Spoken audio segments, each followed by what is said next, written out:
In Florida, scientists say time is running out for a vital waterway now so polluted that soon the damage could be irreversible. A severe outbreak of a toxic algae bloom known as red tide is killing off Florida manatees in record numbers. The algae has been blamed for killing more than 200 manatees since the start of the year. The number breaks the previous record of 151 deaths set in 1996. The bloom of algae spread from Sarasota to Fort Myers, the exact area where these mammals migrate for the winter. According to NPR, the algae is impossible to contain or control. It occurs naturally every year along Florida's coast and even off California and along the Gulf of Mexico. It's unknown as to why this year's algae bloom is so deadly. The New York Times suggests phosphorus runoff from fertilized farms and lawns could have contributed. Thousands protested along the Indian River Lagoon this weekend, fighting to get attention for the dying estuary and East Coast threat. We get more tonight from NBC's Mark Potter. The environmental threat that has scientists and residents on high alert covers about a third of Florida's East Coast. Inshore waters that draw millions of tourist dollars a year are now fouled with pollution and invasive algae. Some areas so toxic that health officials urge people to stay out of the water to avoid infections, rashes, and nausea. It's not only beyond critical, it's disastrous. It's outrageous. People are outraged. Mary Radabaugh manages a boat repair marina in Stuart, Florida. Everybody is very concerned about touching the water. She took these pictures of noxious algae by her dock. It burns your eyes, your throat. It has a lot of different uncomfortable effects. The troubled area is the 156-mile-long Indian River Lagoon system. Home to 4,300 plants and animal species, it is one of America's most vital estuaries. For years, scientists say, the lagoon has been filling up with fertilizers and sewage from agriculture, lawns, and septic tanks, feeding algae, killing wildlife. We're messing with Mother Nature. Most people are staying away. In the South Lagoon area, scientists say the natural balance is upset by polluted freshwater being released from Lake Okeechobee to keep it from overflowing. In the North Lagoon, researchers are trying to explain why an unusually high number of manatees, dolphins, and pelicans have died this year. Federal and state plans to protect the lagoon by redirecting water flows and removing nutrients are not yet fully funded. I'm angry. It needs to be fixed. It's not it's not rocket science. There are solutions. They're all political solutions. Scientists warn efforts to protect the lagoon must begin soon before it's too late to save this treasured water. Florida is one big aquatic ecosystem. Rivers, lakes, streams, and estuaries. That's what Florida's about. And what's happened is its beauty attracted its destruction. Of a specific limit is just like putting a camera on stoplights. The sewage companies many times need upgrades that should have been done 20 years ago. And you find farmers, agribiz, they just don't stop at red lights ever, and that's what the camera shows. I'm standing on the edge of Indian River Lagoon, and this is the most diverse wildlife estuary in North America. It's located at the meeting of two climates, the tropical and the temperate. Both temperate from the north, tropical from the south. They both have their animals here in Indian River Lagoon. And then the lagoon, being between the ocean and the rivers, fluctuates in how salty the water is. So the changing salinity and the changing climate makes this the most diverse habitat, one of the most diverse habitats in the world. And we are upset about this green slime that is coming up on the rocks, and it is being fed by nitrogen that's coming off the land. And the nitrogen is coming from Lake Okeechobee in that direction. It's also coming from some septic and sewage, but they're pretty good about fixing that problem. What remains a problem is fertilizer coming off the land. And the ag businesses are pretty good about not putting too much fertilizer down. And the golf courses are exemplary. The secret is, the successful thing to do is to use slow release nitrogen, at least 50% in the spring, and that'll feed your lawn all the way through. And don't put any down during what we call the fertilizer holiday, June 1st to September 30th. That's the hottest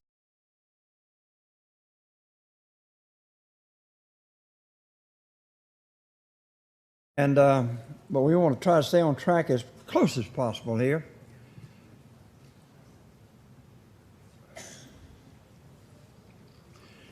Okay, the next speaker does not need introducing again, and we have introduced him. And I hope you guys have had time to spend with Dr. Williams. And Alan is a very important part of our deal, and he's important to you. So, without talking anymore, Alan, come on up. I'm talked out. I hear you. I understand. I told Alan I'm talked out. And I don't know if it's the talking or the stairs. It's one or the other. Combination. Go for it. Well, I get the pleasure of trying to keep you awake after lunch the second day in a row. So I don't know what they think of me about that, but for those of y'all that are from other parts of the world, and I've been speaking a lot up north over the last few weeks, and I put this slide in here to show them that it does sometimes snow in Mississippi.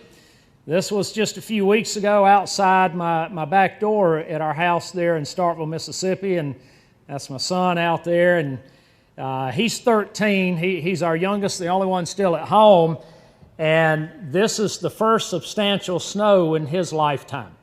Okay, so he was just thrilled to death to see this, and he got out on the four-wheeler and just tore all through the snow and everything else. So he had a high time.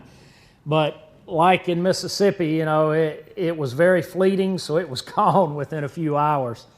Now, this is what my wife accuses me of, okay? Says, how can you talk if you haven't a brain? And Scarecrow says, oh, some people without brains do an awful lot of talking. So I get accused of that all the time. My wife says, that's all you do. You just talk. And I said, well, that's about the only way I have of earning a living, honey. So I want to tell you a quick story here, and this is on my mother-in-law. And the only reason I'm telling this is because she's not here, all right? But every year, she likes to join that side, my wife's side of the family together for Thanksgiving. And so she wants to find the absolute biggest turkey she can find, okay, to cook for Thanksgiving, because she feels like she's got to have just a great big one to feed all of these people. So last year before Thanksgiving, she was in the grocery store, and y'all know how they'll have all the turkeys in a bin there, and just piled up and everything in the bin. So she was picking up a turkey out of the bin and feeling of it and all of this, and then setting it aside, and then she would reach down and pick up the next one and do the same thing, sort of get a feel for it and set it aside. And there was this stock boy that was standing over here with a broom in his hand, sort of leaning on his broom, watching her during this whole time. And, he had this puzzled look on his face. And she got to the very last turkey in the bin and did the same thing, picked it up, sort of felt of it, and set it aside. And she turned to the stock boy and she said, son, did these turkeys get any bigger? And he said, no, ma'am, they're dead. Okay, what I want to talk about today is the importance of our soil, okay? There's a number of roles that our soil plays for us, and obviously it's the foundation for everything that we do. Franklin Delano Roosevelt said that a nation that destroys its soil destroys itself, and the Sioux have a saying that says to touch the earth is to have harmony with nature. Now, this picture is a satellite picture that was taken on January the 11th of this year. Okay, January the 11th of this year, out on the border between eastern Colorado and western Kansas. And as most of you are aware, in that part of the United States this past year and many other portions of the entire Midwest, we had a very severe drought.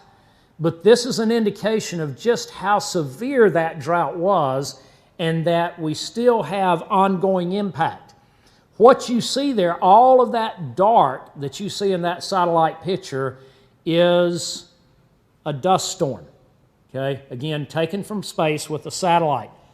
Now here is a ground level picture of that same dust storm in January of this year.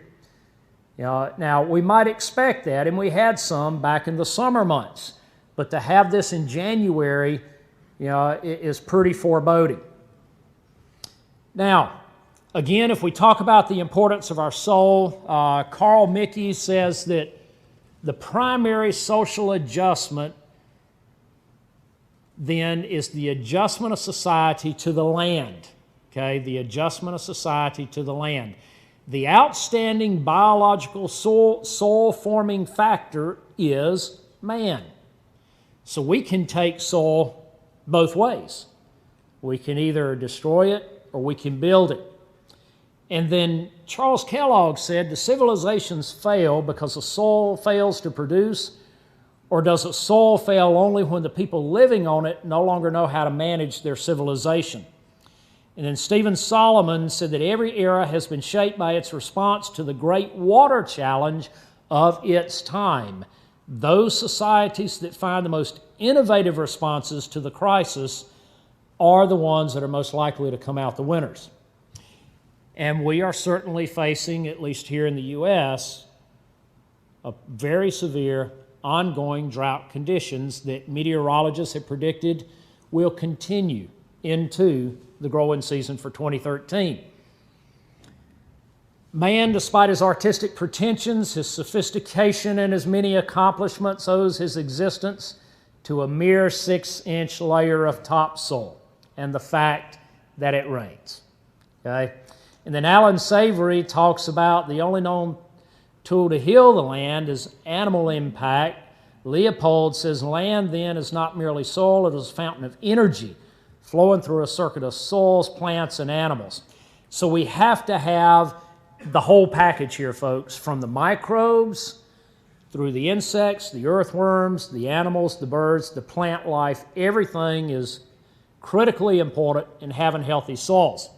Now, Dr. Ingham, who was on faculty at Oregon State University and is now part of the Rodale Institute, made this statement that every chemical-based pesticide, fumigant, and herbicide and fertilizer tested does do some harm, okay, even when applied at rates recommended by manufacturers, and that many of these have not actually been tested for their impact on soil microorganisms.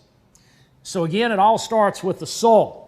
And if we take a look at this chart, you can clearly see that as we improve soil quality over time, there's a whole host of benefits that we get from soil improvement, from water and nutrient holding, aggregation and infiltration, carbon sequestration. We improve water and air quality, and last but certainly not least, we improve our productivity on our land. Now, you've seen this many times. It's the soil food web. This just is simply to put up here to show you, and it clearly illustrates the soil is alive, and we have many different trophic layers that we're dealing with. Now, the invisible world underneath our feet should be teeming with microbes, okay? And these microbes have the ability to convert sun, water, CO2, and crop residue into income for farmers and ranchers. The microbes are out of our sight, but they're too vital for us to ignore. Now, the functions of microbes, first of all, they build soil highways. Okay? They build soil highways that transport nutrients to our plants. They also function as storage, okay, for these nutrients. They also transport essential gases and moisture.